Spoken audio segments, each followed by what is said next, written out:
By the 1960s, approximately 30,000 Irish nurses had emigrated to help build and shape the British healthcare system. Well, author Louise Ryan researched groundbreaking stories for her book, Irish Nurses in the NHS. And she joins us now alongside former NHS nurse Olive McKeown. You're both very welcome to the show. Thank you for joining us and congratulations on this book. Louise, how many people did you interview for this? Well, good morning. It's lovely to be here. And yes, I've got a copy of the book here in front of me. So yes, along with my co-authors, Gráinne McPolin and Neha Doshi, we interviewed 45 Irish nurses for this book. And I should say that 43 of them were women, but 2 of them were actually men. So although we set out to do the research with Irish women, we ended up including 2 men. And there's kind of an untold story there, I think, about the role of Irish male nurses, particularly psychiatric nurses, in the British healthcare system. Because it's quite fascinating. I think most people will know someone who certainly did their nurse training. You do? My mother, yeah, she emigrated in the 60s to be one of the nurses in the NHS that went over to London, to various places around the UK and did that. Olive, you were one such person. You left in the 70s. Why did you go to the UK? Well, there was a waiting list for nursing in Ireland. I was wanting to go ahead and start my training. I'd left school for a year at that point, and the tutors from the School of Nursing at Lewisham came to Cork to do the interviews, and it was all very easy to arrange. So also there was accommodation offered, and it was a fairly straightforward process, really. OK, but making that journey to London wasn't that straightforward because there was a bit of a rail strike going on. There was. I mean, the journey wasn't too bad. I mean, I got an Aer Lingus flight from Cork, which was all very straightforward. But when I arrived, there was a rail strike. I think it was the 2nd of January, 1977. And I was a bit stumped for a little while, thinking, oh, how am I going to make the journey to Lewisham? But I got a taxi, and a very nice gentleman just came along out of the blue and carried my case from the tube station in Charing Cross to where the taxis were outside the mainline station. So that was a very pleasant beginning. That's a very nice beginning, because obviously at the time in the 70s, it was very fractious for an awful lot of Irish people when they were working in Britain. Louise, in uncovering these stories, what were the sort of things you found out? Because you know, we all know, even culturally, we know, like, the Irish nurse in Coronation Street or in something like that. It's something that's very much part of the fabric of the NHS. Why did so many people go to the NHS? Well, as Olive was just saying there, first of all, it was quite hard to train in Ireland. There were very few training opportunities and there were long waiting lists. But on the other hand, Britain was actually going over to Ireland, actively recruiting young people to come and train here in the NHS. As Olive mentioned, they got accommodation in the nurses' home. They were paid while they trained. Their uniforms were provided. Everything was laid on for them. So it was very enticing to come over and work here in the NHS at precisely the time when it was so difficult to get into training programmes in Ireland. I remember a few years back, we made a programme about the Irish who went to the UK in the 40s and the 50s to help rebuild it after World War II. And the series was called The Forgotten Irish. With your book, are you venturing down a route that's dealing with the many forgotten Irish who's helped to set up the NHS? Precisely, because I think, as you said earlier, there are these kind of cultural figures on Coronation Street, or called the midwife, the Irish nurse. And everybody that you speak to in Ireland has a nurse in their family. But although that's the case, the reality is that the overall contribution that Irish nurses made, the enormous numbers of Irish nurses who worked in the NHS, that story hasn't really been told here in Britain. So one of the things that we are so keen to do with the book is to ensure that those stories of Irish nurses, particularly from that older generation in the 40s, 50s and 60s, is recorded.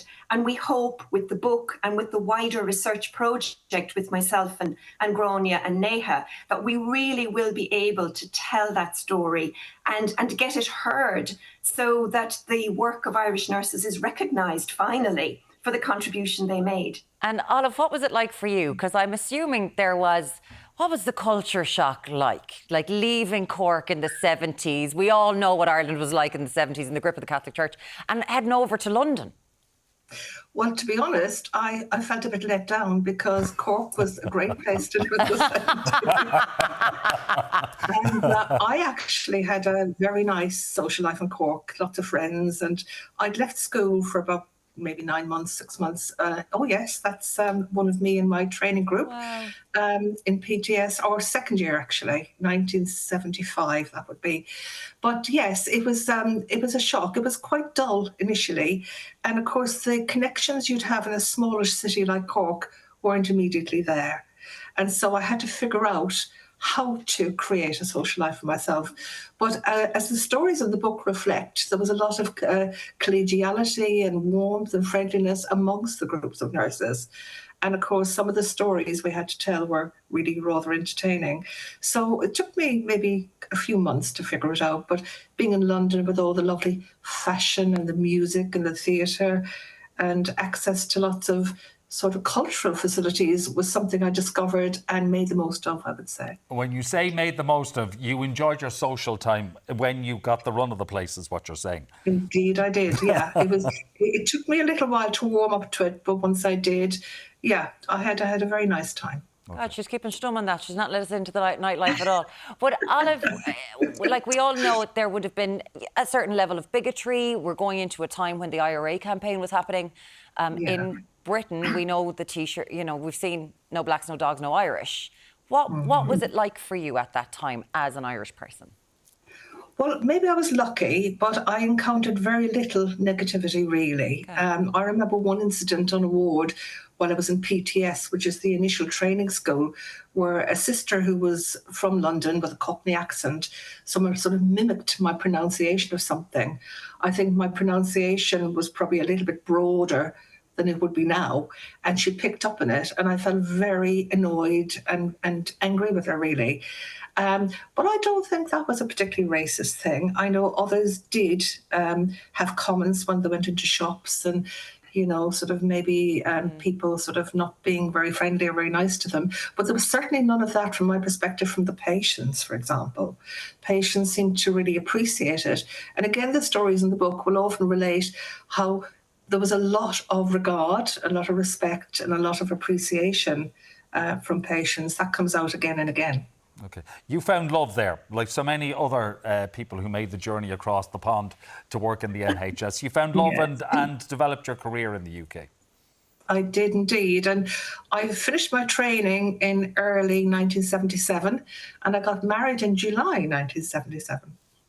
Oh, God, great. Yeah, you made quick work of it. Fair play to you. No, hanging around with Olive. I'm not going back. That's it. Louise, the sort of stories, when you went around to people, because we're talking about 30,000 people working in that's a huge number of people that work there. So certainly grounding. When you went around and said, we'd like to hear your stories, did they realise that they were integral to building what was at the time, kind of a healthcare system that the world was envious of? Yeah, I mean, it's worth saying that in 1948, the NHS was an enormously ambitious undertaking. And I have to say, I don't know if many politicians today would be brave enough to take on board such a hugely ambitious project as the NHS. And the fact that Irish nurses were so fundamental from day one is a really important story that we want to convey in the book. Because right from 1948, it was quite clear to the British authorities that they simply couldn't staff the NHS. They didn't have enough nurses to run this hugely ambitious service. So right from 48, they were putting advertisements in newspapers across Ireland, not just in national newspapers, but in provincial newspapers as well. And in the book, we actually include many of those images from the newspapers from the 40s and 50s, showing exactly what those advertisements looked like to attract Irish nurses to come over and work in the NHS. So right from day one, they were pivotal. And that continued right into the 70s and the 80s. Now there are far fewer nurses working in the NHS, of course, but at the time they were 12%. More than 1 in 10 of all nurses in Britain at that time would have been Irish. So hugely significant. Okay. You've retired now, Olive, but only recently. Yes, I carried on working from the time I arrived in 77 until I was 69, which is not so long ago. And I must say I had a very enjoyable, varied career. I managed to do lots of interesting things over that span of time, from, general nursing, surgical nursing, trained as a mental health nurse as well. Went on to specialise in the addiction field, was a nurse tutor for many years, was a medical educator at a medical school for several years. And then for a bit of a change of scenery, I went in the public health direction. And I guess the last 10, 12 years of my life were focused on public health, teaching, researching, writing. And in fact, myself and Louise were colleagues at the same university at one time, which is how we made the link and with the project and the book. Well, we were both at London Metropolitan University, where I still work, and that's how I first met Olive.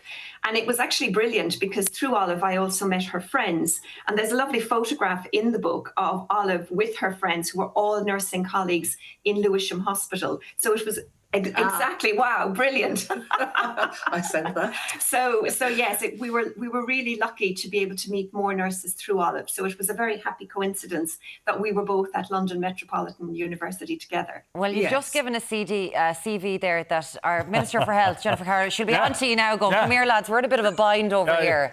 Any chance you can help us out with Olive's HSE? been hired for consultancy purposes. To sort it all out. The book has sold out. You're going into your second print, which is absolutely huge. Congratulations on this World Book Day. It's called Irish Nurses in the NHS, an Oral History, and it is available now. There's also Irish Nurses in the NHS. It's a podcast series which is available as well. It's been a pleasure talking to you. Thank you so much for joining us. Louise Ryan, author and Senior Professor of Sociology, and also Olive McKeown, a former nurse within the NHS and who has done everything else, sort out the HSE. Thank you so much for joining us, ladies.